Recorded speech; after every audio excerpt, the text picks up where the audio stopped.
si Jesus? Sa likod ng bangka. Anong ginagawa?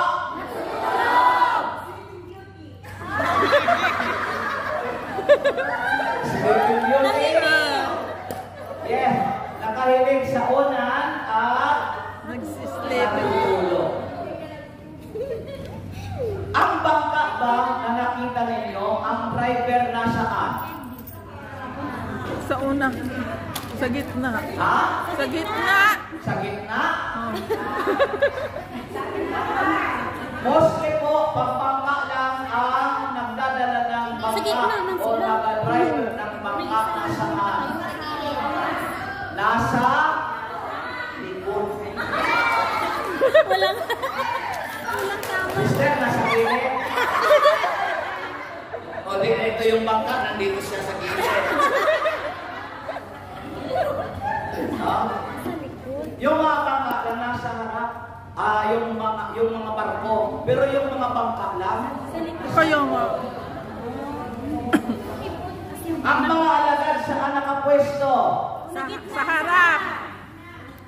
Sa Ano po unahan. ang pinakakailangan ng isang bangka habang ito'y naglalayag?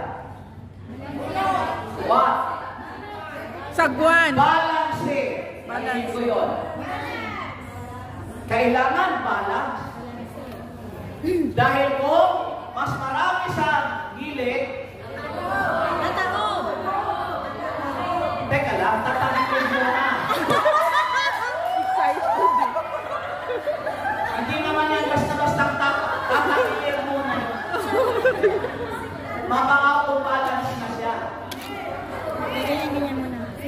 Ang buhay ng pananampalataya parang bangka. Amen. Dapat, we must know how to balance. Amen. Balance na. Kasi kung hindi balance to, anong mangyayari sa iyo? Malulunod ka daw agad. Tatagilid. Nakakilala ba kayo? Ang mangyayari sa akin ay Tatagilid.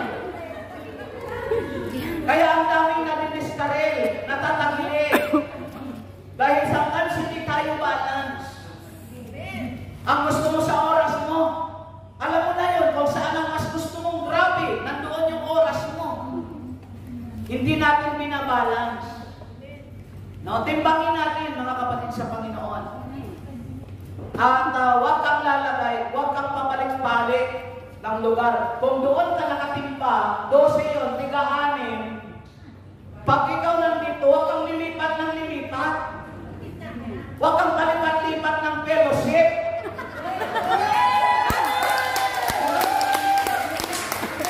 Nasa Israel pa ngayon, bukas. Ayun na nagsasabi ha. Hindi ako ang nagsasabi niyan ha. Huwag pabago-bago. Pagdating sa pagdidesisyon, again, huwag pabago-bago ang isip. Huwag na lang sa paglipat sa ibang fellowship. Sa decision making. Focus. Pagtuunan mo, inilagay nila ang kanilang tiwala sa Panginoon. At hindi nila binali, hindi nila ikinompromise yung kanilang pananampalataya. Ito na yung ang Panginoon ang nagyaya sa kanila, di po ba? Amen. Tumawid tayo sa ibayo. Pag naranasan nyo na ba yung mga magkakaibigan, nagyayayaan, kahit tayo ngayon. Tapos sa atin sa Pilipinas, pag nagkayayaan yung mga barkada, mga 5 kayo, sasakay kayo ng jeepney. Yung isa, sa unahan niya gustong pumisto. Yung 4 sa likod. Pag pumisto ka sa harap, Ikaw magbayad. It's okay yun. Kaya kung wala ka rin ng pambayad, huwag kang makipag-unahan. Dahil sigurado yun. Pag doon ka pumisto, libre mo yung mga kasama mo. Pag ikaw din ang nagyaya sa restaurant, ako'y niyaya mo pagdating ng bayaran, ako ang titingnan mo magbayad. Ikaw ang nagyaya, Ikaw ang saya. sagot mo siya. O Amen. sina. Amen. Amen po? Amen. Sinong nagyaya sa kanilang tumawid? Jesus. Sinong responsible sa kanila? Jesus. Si Jesus ang nagyaya. Dapat, sa mga oras ng nangyayari na, huwag ka nang mag-alala. Amen. Huwag ka nang matakot, huwag ka nang mangapa. Dahil maalam, Amen. sagot ka ng tumawag sa iyo. Amen. Now, sino ang tumawag sa atin? Lord. Taas kamay ang naniniwalang tinawag siya ng Panginoon. Ano yun? Bibiro kayo? Hindi. Anong ebidensya nyo na tinawag tayo ng Diyos? Oh, nandito kayo? Pag wala kayo dito, hindi na tayo tinawag ng Diyos. Saan sa Bible? Oh, John 3:16, for God so loved the world. Hindi. Patunay na inibig tayo ng Diyos. Ngayon ko i-reveal sa inyo, ha? Kaya huwag ninyo itong kakalimutan. Mga minamahal kong kapatid sa Saturday group, makalimutan ninyo si Brother Paul na nakilala niyo ngayon, pero itong aking sasabihin, huwag niyong kalimutan. Amen. Dahil saan man tayo magpunta, lagi mo itong daladalahin. Sabi ng John chapter 15, verse 16. John. Kung mayroon kayong Bible, John yan, John. Juan. Chapter 15. 16. Chapter 15, verse 16. Ano ang sinasabing John? Hindi kayo ang pumili sa akin. Ako ang pumili sa inyo at kayo'y hinirang ko upang kayo'y humayo. At mamunga. O ito na yon, napunta na sila doon, humayo na sila at mamunga. Mamunga. At manatili ang bunga, hindi lang seasonal, hindi tulad ng mangga, ng avocado, ng asin. Ay, ang asin ba prutas? Ay, hindi, ng prutas. Wala kayong ubas kasi hindi tag-ubas. Walang mangga kasi hindi season ng mangga. Ang sabi diyan, humayo, mamunga, manatili ang bunga. Amen. Araw-araw dapat tayo may bunga. Amen. Ano gusto kong palabasin? Patunayan sa inyo na tayo ay mga tinawag ng Diyos. Amen. Sino naniniwalang tinawag siya ng Diyos? O dahil si Jesus ang nagyaya sa mga alagad patungo doon sa ibayo, ano man ang nangyayari, dapat kumalma sila. Kasi si Lord ang nagyaya sa kanila. Kung ikaw at ako'y tinawag ng Diyos, ano man ang mga dumarating na mga sirkumstansya sa buhay natin, kalma ka lang, relax ka lang. Dahil siya ang tinawag sa iyo, ang ibig sabihin niyan, hindi ka niya pababayaan sa mga ng kagipitan, sa mga oras na may nangangailangan ka.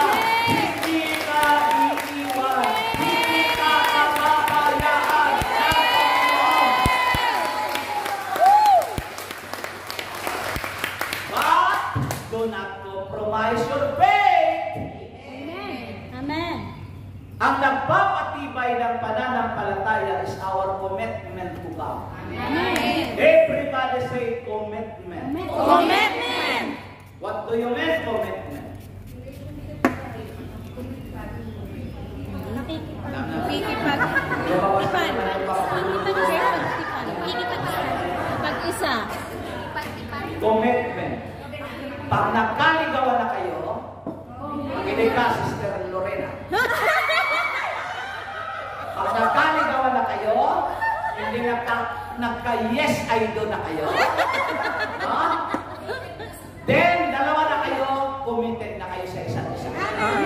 Pag mayroon nag-attempt na manlikaw sa iyo, Sister Lorena, anong sasabihin mo? No.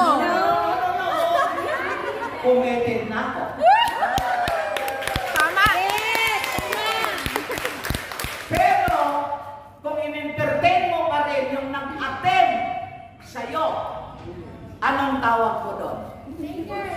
You break The commitment. commitment. Sa Tagalog. Amen ba? So, naintindihan nyo na yung commitment. It sounds like what? Nakakommit na ako. Loyal. Hindi. Okay, sister, nakatali daw.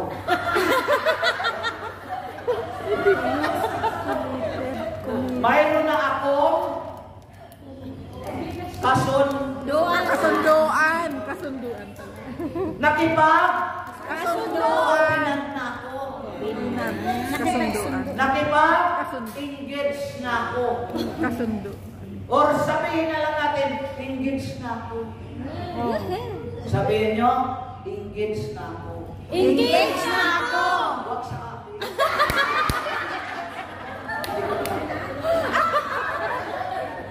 So, yung sa ninyong ito, commitment muna ko sa Lord. Amen. Therefore, no matter what, Amen. dahil commitment mo na to kay Lord, no matter what, ano man mangyari, Amen. hindi mo siya i-compromise, hindi mo siya papalitan, hindi mo kahit sabihin na natin, grabe ka! Grabe yung haharapin mo, napaka-importante! Pero tandaan, may commitment ka kay Lord. Amen. Nahalo ako sa Macau. Stay ka muna kaunting araw dito. Nakakomit ako kay Lord. Amen. Naharapin ko yung mga pasisigla.